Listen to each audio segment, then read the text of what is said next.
In 1860, more than 50 years after the United States had officially banned the international slave trade, a small schooner named Clotilda set sail from West Africa under the cover of secrecy. Its mission was illegal, dangerous, and ruthless: to smuggle more than 100 African men, women, and children into Alabama and sell them into bondage. This single voyage would become a final haunting chapter in America's history of slavery. What makes the story of Clotilda so chilling is not only the brutality of its journey, but also the deliberate attempt to erase it from memory. To conceal their crime, the ship's owners burned and sank the vessel in the Mobile River. For generations, the survivors and their descendants lived with the scars of capture, forced labor, and silence, until their hidden legacy resurfaced more than a century later. Who were these men and women ripped from their homeland? How did they endure the terror of the Middle Passage at a time when such voyages were supposed to be over forever? And most importantly, who survived to tell their story? This is not just the tale of the last slave ship. It is the story of human endurance against impossible odds, and a reminder that even when history tries to bury the truth, voices of survival will always rise. The year was 1860, and America was already standing at the edge of civil war. The transatlantic slave trade had been outlawed for decades, yet greed and defiance pushed men to test the boundaries of law and morality. In Mobile, Alabama, a wealthy shipowner named Timothy Mear made a reckless wager that he could smuggle Africans into the United States without being caught.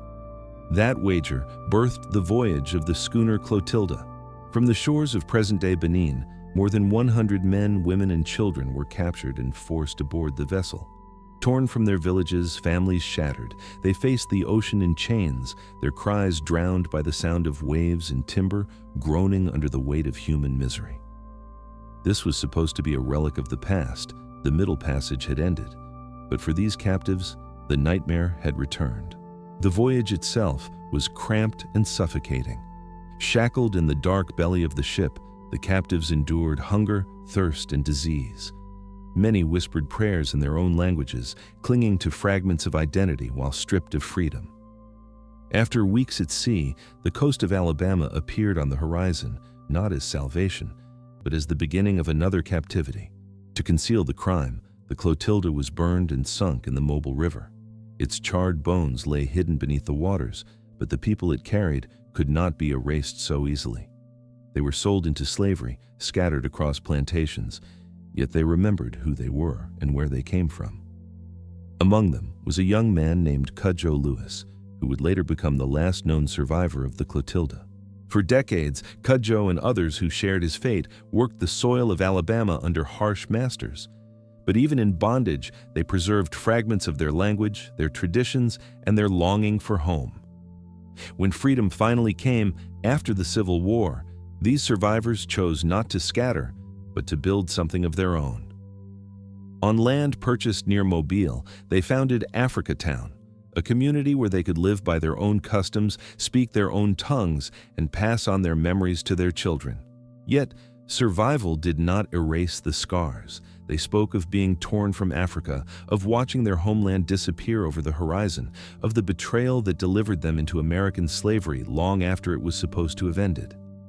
Their stories lived in whispers, passed from generation to generation, until finally, historians and journalists began to record them. The wreck of the Clotilda remained hidden for more than a century, as if the river itself was complicit in the silence. But in 2019, divers confirmed the discovery of its remains, and with it, the truth resurfaced. The bones of the ship, blackened by fire, stood as a testament to a crime once denied. The descendants of those captives stood on the riverbank, not just mourning, but claiming the memory of their ancestors. The story of the Clotilda is not just about a ship, or even about slavery's last illegal voyage. It is about resilience, about people who endured the unendurable and still created life, culture, and identity in a land that tried to erase them. Their survival reminds us that history cannot be buried forever. The river gave back its secret, and the world was forced to listen to voices once silenced. The survivors of the Clotilda carried two memories at once: the land they had lost and the chains they had endured. When freedom came in 1865, they were no longer enslaved, but freedom did not mean equality. In the Deep South, hostility surrounded them, and the shadows of slavery lingered in every field, every courthouse, every law meant to keep them at the margins. Determined to carve out a life that was their own, the Clotilda survivors pooled what little money they had and bought land north of Mobile. There, they built homes, planted gardens, raised families, and founded Africatown. It was more than a settlement, it was a declaration of identity. They named streets after African leaders, spoke their native languages, and practiced their traditions as best they could. In a world that sought to strip them of memory, Africatown became living proof that they remembered.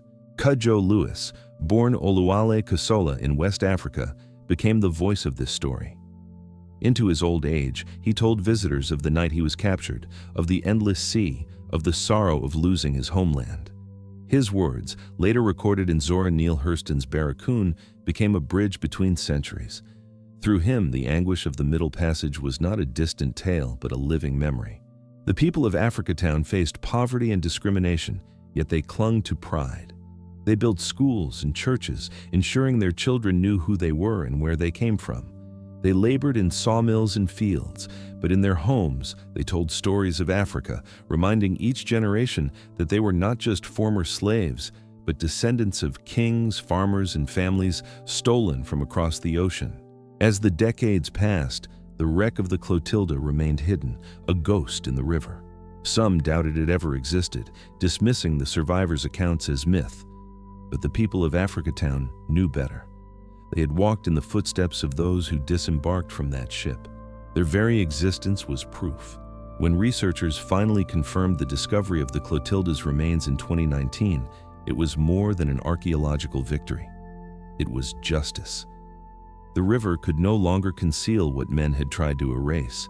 For the descendants, seeing the charred timbers was like standing at a grave long denied. They wept, prayed, and celebrated, for the ship's rediscovery meant their ancestors' voices had been vindicated.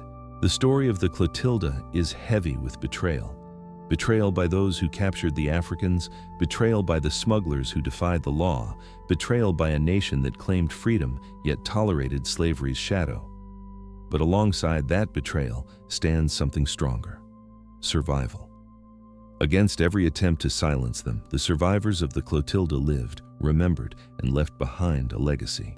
Even today, Africatown struggles. Pollution, poverty, and neglect weigh on the community, yet its history has begun to draw attention from around the world.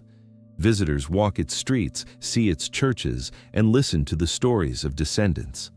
The memory of the Clotilda has become not only a wound but a source of strength, reminding America of the truths it once tried to bury. The last slave ship to America was never supposed to be remembered.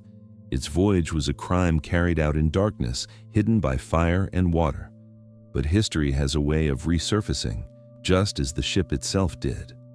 The survivors endured so that their children could live, and their children's children could one day stand in the sunlight and say, "We remember, we survived, we are still here." The capture itself was an act of terror. In West Africa, raiding parties struck villages with fire and steel, driving families into chaos.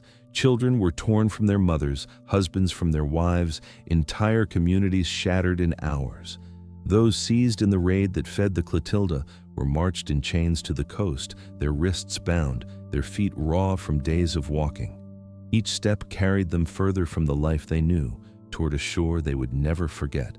At the port of Ouida, a notorious hub of the transatlantic slave trade, they were forced into holding barracks known as barracoons. The air reeked of sweat, fear, and salt as hundreds waited to be sold like cattle. Some captives sang quiet songs in their native tongues, clinging to fragments of identity that might be the last pieces of their homeland. Others stared in silence, numb from shock. When the traders came, they were herded onto the narrow deck of the schooner, their cries swallowed by the crash of waves. The Middle Passage was supposed to be over by 1860, but for those aboard the Clotilda, it had returned with full cruelty. The space below deck was no more than a coffin made of wood and iron.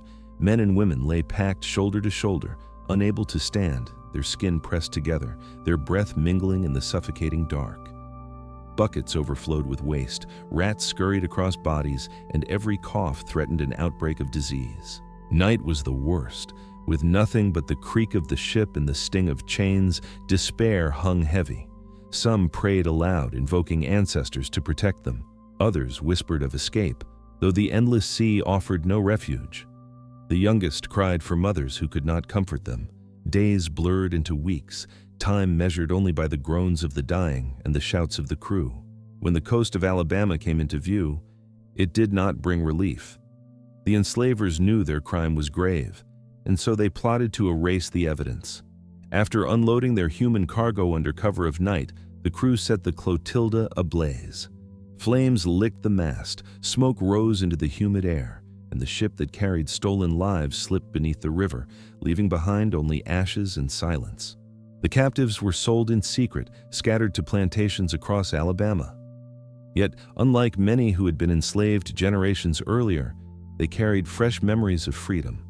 They remembered the names of their villages, the taste of food from their homeland, the dances and rituals that bound their communities.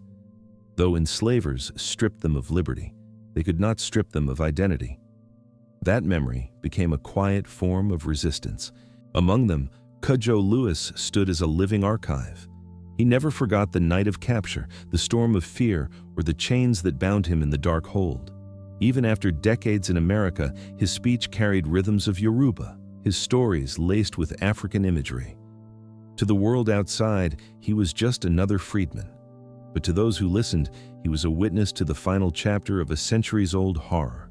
When emancipation came, the survivors faced a choice: scatter and disappear into a hostile land, or stay together and rebuild. They chose the latter. With scraps of money earned from backbreaking labor, they bought land and founded Africatown.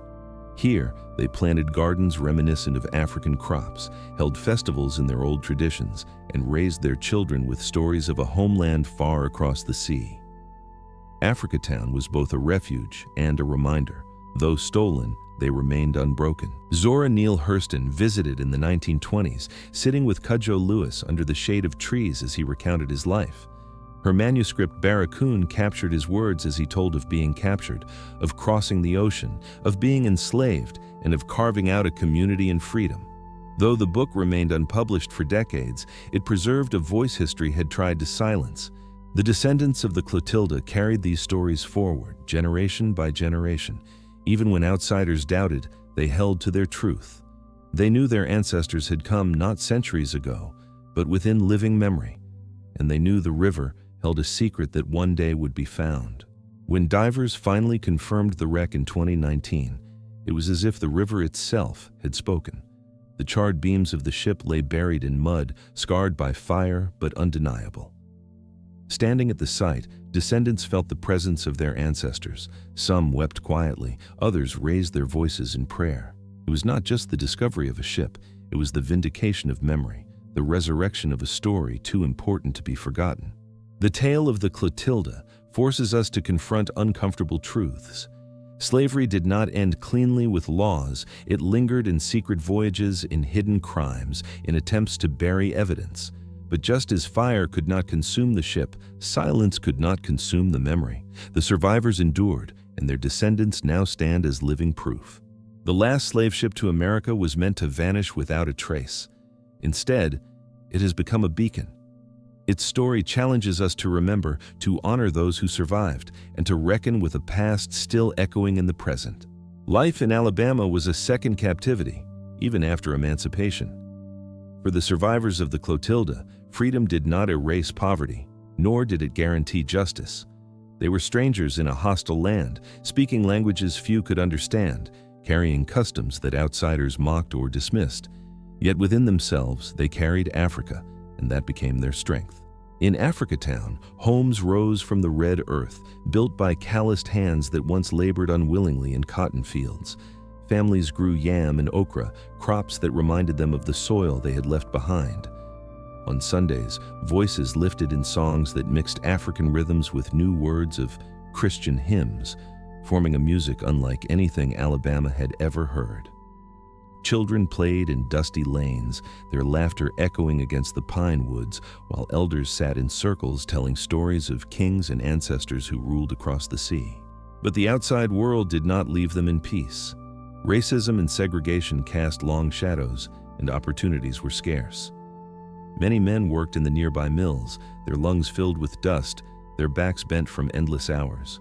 Women labored as laundresses or cooks, earning pennies to feed their families. Still, they clung to dignity.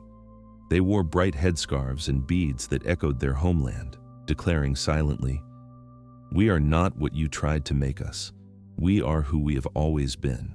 The descendants carried pride, but also sorrow. They inherited stories of the night their ancestors were stolen, of the sea that swallowed freedom, of the plantations that broke their youth. Each generation learned that survival was not just about living, but about remembering. To forget would be to surrender to erasure. To remember was to resist. Visitors came, sometimes to listen, often to exploit. Journalists wrote sensational stories, while historians debated the truth of the Clotilda. Some doubted that the voyage had ever happened, insisting there was no proof. But the people of Africatown needed no validation. They had their elders, their stories, their graves. Proof lived in their very existence. Cudjo Lewis lived long enough to see the world change, though not enough to see it heal. He watched slavery end, watched segregation harden, watched his community build itself from ashes. In his final years, he sat quietly in his small home, telling those who asked about the night of fire, the endless sea, the land he would never see again. His eyes carried a grief that words could not hold, yet also a strength that history could not break. When he died in 1935, he was buried in Africatown under a modest stone. To some, he was the last living survivor of the Middle Passage. To his community, he was the keeper of memory, the thread that tied them to Africa. His passing did not end the story. Instead, it passed the responsibility to those who came after. Generations later, descendants of the Clotilda stood before cameras and microphones as the wreck was confirmed. Their voices shook with pride and pain. They spoke of grandparents who told them the story, of parents who carried shame, of their own struggle to keep the legacy alive in a world that often refused to see them.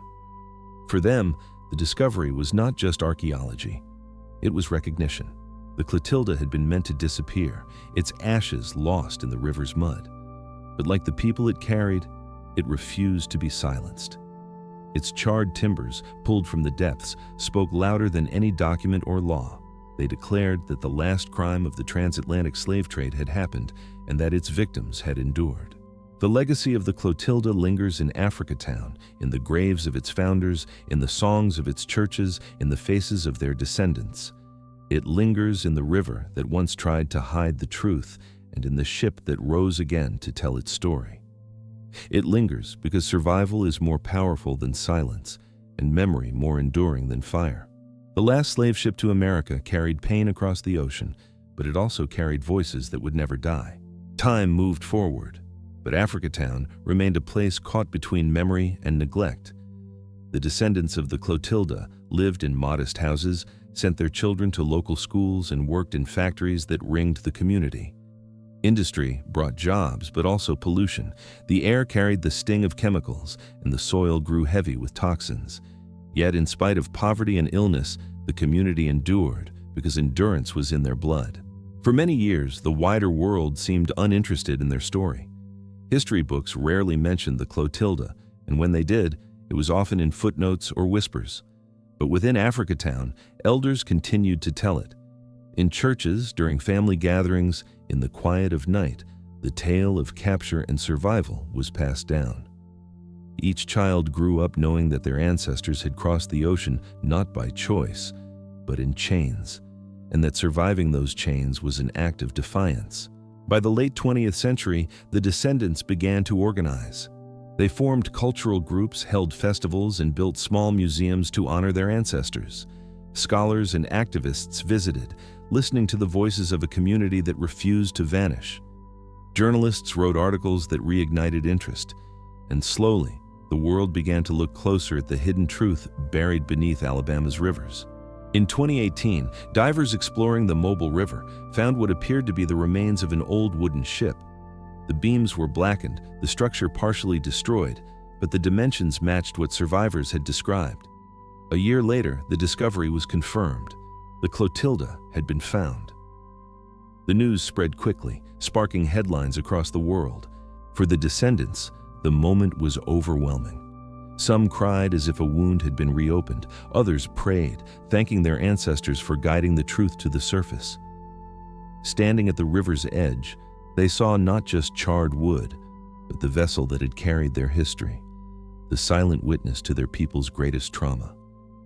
It was as if the river had finally confessed. The rediscovery brought new challenges. Africatown suddenly became a site of global interest.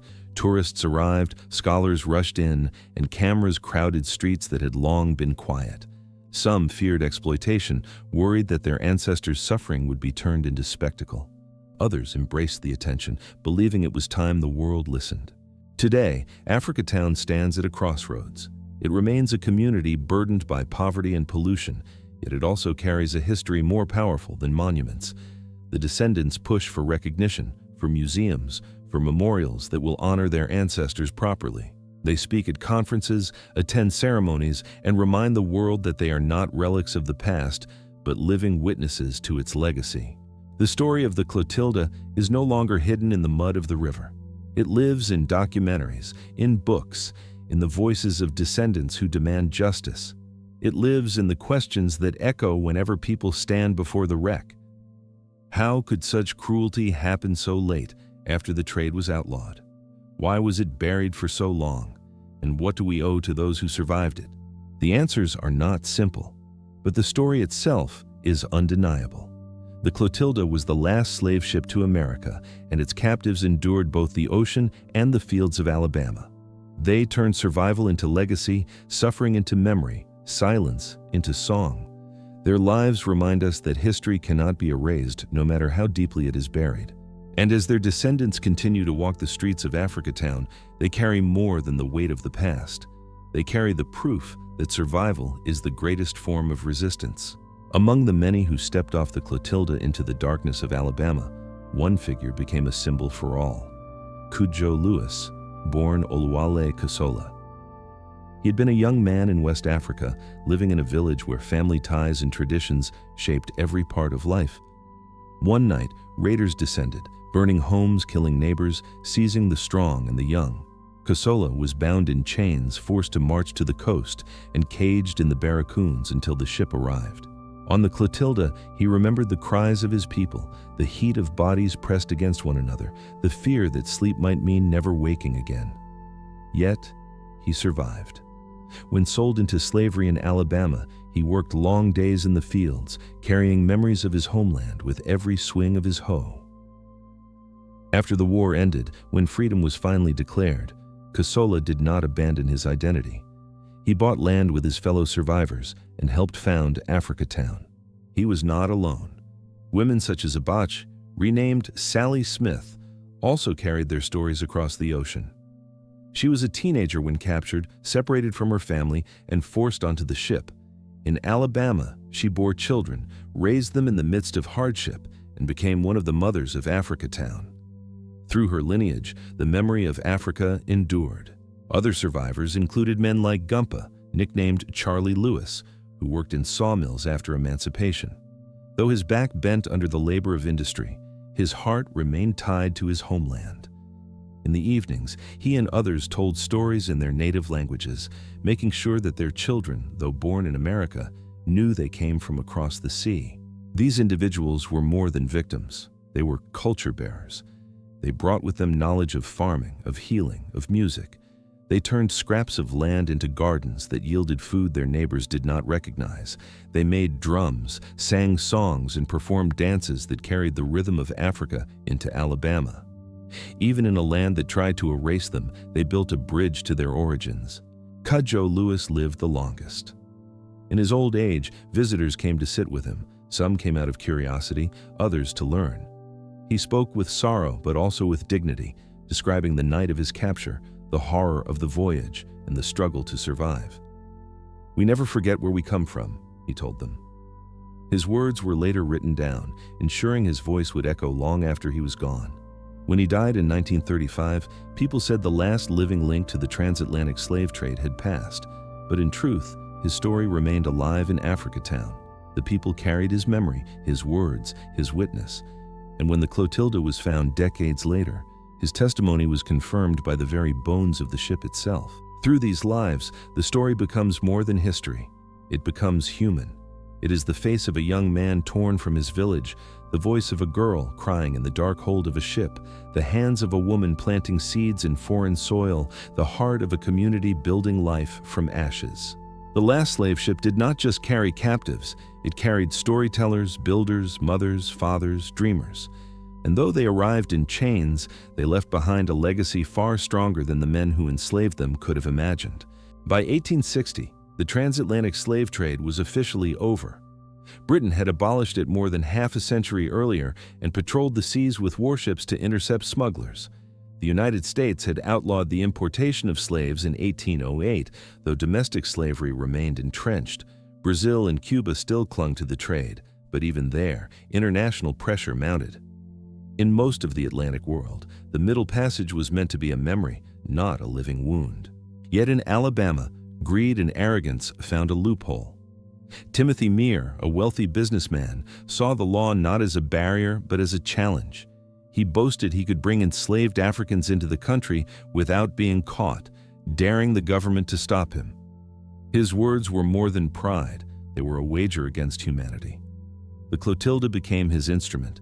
What made this voyage so shocking was its timing. While nations debated morality, while abolitionists spoke in crowded halls, while enslaved people in America prayed for freedom, Meare's schooner crossed the ocean as if nothing had changed. It was as though the last 50 years of struggle had been erased in one brazen act. For the Africans who boarded the Clotilda, this contradiction was cruel beyond measure. They were captured in an age that claimed to be enlightened, chained in a time that boasted of progress, sold in a nation that declared liberty its highest virtue. Their suffering revealed the hypocrisy of a world that outlawed slavery in law but tolerated it in practice. And yet, the voyage of the Clotilda was not the end of slavery. It was a mirror. In Cuba, thousands were still imported illegally each year, hidden behind bribed officials and false papers. In Brazil, enslaved Africans worked plantations deep into the late 19th century. The Clotilda was not alone. It was simply the last to reach American shores. Its story symbolized the stubbornness of greed, the persistence of cruelty, and the global struggle against an institution that refused to die quietly. This global context magnifies the weight of the survivors' legacy. They were not just captives of one ship, but witnesses to the final act of a centuries-long horror. Their memories linked Africa to America, the old world to the new, and exposed the truth that even in an age of abolition, humanity still faltered. For historians, the Clotilda became more than evidence of a crime. It became a marker of transition. It showed that the end of the transatlantic trade was not clean or triumphant, but messy, hidden, and prolonged. For the descendants, it was proof that their ancestors had endured the last wave of a tide that had carried millions before them. In this way, the story of the Clotilda belongs not only to Alabama, not only to America, but to the world. It is a chapter in a history that spanned continents, scarred nations, and shaped the modern age. In the early decades of the 20th century, Africatown stood as both a symbol of resilience and a place of struggle. Its founders were aging, many passing into graves dug in the red soil they had worked for decades. The next generations inherited not only the land but also the burden of survival in a world that gave little. Segregation ruled the South. Schools for black children were underfunded, roads cracked and uneven, hospitals distant and unwelcoming. In Africatown, families relied on each other. Neighbors shared food when cupboards ran bare, churches became centers of strength, and oral stories replaced history books that ignored them. The memory of Africa remained alive in small ways: recipes, songs, names whispered at night, and a stubborn pride that would not vanish. Industrialization crept closer. Sawmills roared, factories belched smoke, and railroads carved through the landscape. For many Africatown men, these jobs were the only means to feed their families. But the cost was high, lungs filled with dust, rivers polluted with waste, and homes surrounded by chemical plants. The same land that had once given them freedom now pressed them with new chains of poverty and environmental neglect. Yet, through it all, Africatown endured. Each Sunday, bells rang in small churches where choirs sang with the power of centuries. Weddings, funerals, baptisms, all carried echoes of African traditions mingled with Christian faith. Elders sat on porches, telling children of the ship, of the river, of the land across the sea that had been stolen but never forgotten. In those stories, children learned who they were. Still, the outside world turned a blind eye. Most Americans had never heard of the Clotilda, and fewer still cared to listen. When textbooks spoke of slavery, it was often in abstract terms, numbers, dates, generalities. But in Africatown, slavery was not a distant past. It was the very reason they existed where they did. Their grandparents had walked off that ship, and their graves lay in the local cemetery as silent proof. By mid-century, the civil rights movement began to ripple through Alabama. For Africatown's youth, it was both a beacon and a challenge. They marched in protests, demanded better schools, and sought justice in a country that still denied them equality. Some left the community for opportunities elsewhere, but many stayed, bound by heritage. Africatown was not just home, it was testimony. As decades passed, the struggles grew heavier. Factories closed, jobs disappeared, and poverty deepened. Pollution from industry scarred the land and poisoned the air, leaving illness in its wake. Houses decayed, streets cracked, but the cemetery remained tended, the graves of the Clotilda survivors marked with care. Even as the community weakened, memory did not. Visitors came now and then, scholars, writers, curious travelers. They found a place unlike any other in America, a place where Africa had taken root on American soil. They listened to the descendants who spoke with quiet pride about ancestors who had survived chains and fire, about a ship lost in the river, about stories that refused to die. By the late 20th century, Africatown stood as both a warning and a beacon. It was a warning of what America had tried to erase and a beacon of how memory could endure against silence. Its people bore scars, but they also bore a legacy unmatched in history. The descendants waited for recognition, for proof, for the day the river would give up its secret. And though many elders passed before that day came, they told their children to hold on, because truth has a way of surfacing. In the 21st century, Africatown seemed like a place forgotten by time. Many houses sagged with age, paint peeling, roofs leaking. Factories loomed nearby, their smokestacks marking the skyline. Poverty weighed heavily, and some wondered if the community would one day vanish. But beneath the hardship, the story of the Clotilda remained alive, passed down in whispers and memories. For years, divers and historians searched the muddy waters of the Mobile River. Rumors spread of wrecks buried in silt, of charred beams hidden beneath the current. Some believed the ship would never be found, that it had rotted away completely. Others held faith, certain that one day the truth would rise. That day came in 2018 when researchers uncovered timbers deep in the riverbed. The wood was scarred by fire, the shape unmistakable. In 2019, officials confirmed what Africatown had known for generations. The Clotilda had been found. The last slave ship to America was no longer a legend. The news shook the world. Headlines spread across continents, and suddenly, the quiet streets of Africatown were crowded with reporters, scholars, and tourists. For the descendants, the moment was overwhelming. Some cried openly, saying they could feel their ancestors watching. Others prayed in churches, voices trembling with both sorrow and triumph. For them, this was not just archaeology. It was vindication. Standing at the riverbank, descendants saw more than broken wood. They saw the coffin of a crime, the bones of a ship that carried their people into chains. They saw proof that could silence every doubt, every denial. No one could claim the story was myth anymore. The river had spoken and history had confessed. But with recognition came new questions. What should be done with the wreck? Should it be raised and displayed in a museum? Should it remain in the river as a memorial? Could Africatown handle the influx of visitors that now wanted to see the site? The descendants debated, their voices carrying both hope and caution. They wanted justice, not exploitation. They wanted memory honored, not sold. The discovery reignited interest in Africatown. Documentaries were filmed, books were written, and cultural institutions pledged support. Yet life in the community remained difficult. Pollution lingered, jobs were scarce, and poverty endured. Some feared the world cared more about the ship than about the people still living in its shadow. Still, the rediscovery brought strength. For the first time, Africatown stood not as a forgotten place, but as a site of world history. Descendants spoke on stages, traveled to conferences, and shared their story with audiences far beyond Alabama. They reminded the world that the Clotilda was not just a ship, it was their grandparents, their great-grandparents, their very bloodline. The wreck itself remains in the river, preserved in mud, protected from decay. Divers monitor it, archaeologists study it, and descendants visit it like a sacred grave. It is a reminder that history cannot be drowned, no matter how deep the water. For America, the discovery forced a reckoning. The nation could no longer pretend the past was distant or abstract. The Clotilda was here, its story undeniable, its survivors remembered.